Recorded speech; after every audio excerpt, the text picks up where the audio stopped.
Yes, the paper would come out of an evening then instead of the morning, and I would get the paper and I'd go out a couple of hours of an evening. And what was so much fun, you meet so many people when you're hunting the medallion. Everybody's out, and everybody's out for the same reason, and you meet a lot of people you never would see any other time. And I would look until about dark. Then the next morning when I got to work, I would do my morning work, and I would go out a couple of hours before noon and hunt again. And every day I'd think, I've got the clue today that'll help me find it. And the next day there would be something different that made me know that that wasn't the right one. And I have still got the one that I found, and there it is. There was a pillar about 4 or 5 inches off the ground, just enough to get your hand under. And I reached under there and something was stuck under there. And I thought, well, this is just some dirt, it's on the fairground or something, but I pulled it, and when I started to pull it out, I could hardly get it out. It was stuck under there. When I pulled it out and I turned it over and pulled away this Play-Doh, and there it said, jackpot. I started screaming. I jumped up and down. I said, I found it, I found it, I found it. And don't ever fail to go to one of the places to register, because you will be sorry if you find it and you didn't. I registered at every place that was in the paper, and I started going around that day collecting, and all the dealers were so nice when they gave you their gifts. And I remember Carl Wilkin especially had given me a guitar, and he was so happy.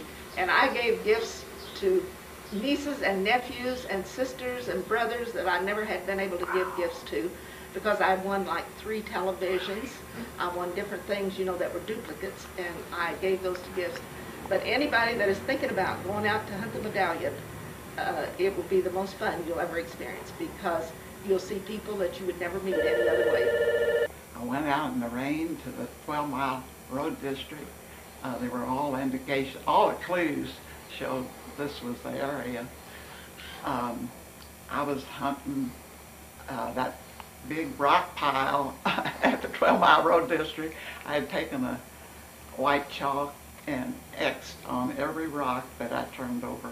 Finally, I got tired of doing that, and I saw this can of turtle wax on the top, and I thought, well, my son could use that, maybe waxing his car. And so I picked it up, and it was heavy, and I thought, well, gee, that was wasteful, throwing that away.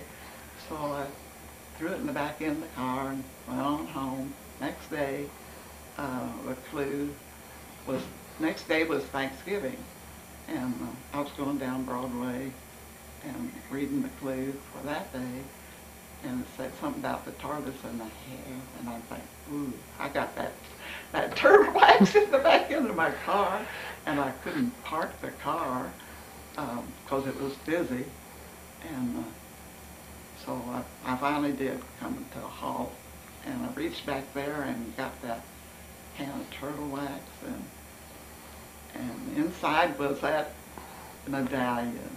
Yes, I think it's so wonderful. It gets you outdoors. You see wonderful sedalia, and you understand a lot of things. You do a lot of searching, and you know the streets, and just everything's wonderful about it. I just think Sedalia needs another treasure hunt. Well, Lou, I think when you first started these, I was interested in reading the clues, and I really never got that involved on the first 1 or 2, and as I would read them every night, it was kind of a challenge, I guess, after reading a few of them, deciding, you know, I think I might know where this might be hidden, and I got more and more interested in them, and sitting at the dinner table some evening, I couldn't wait to get the paper, or it would come in the evening at that time, and I'd open the paper up, and I'd read the clue, and I'd study it a while, and I'd eat a while, and I'd look at it again, and before long I'd tell my wife, you know, I think I know where this is at. So off I'd go. I couldn't wait to finish eating. Sometimes I didn't. I knew it had to be in the park someplace.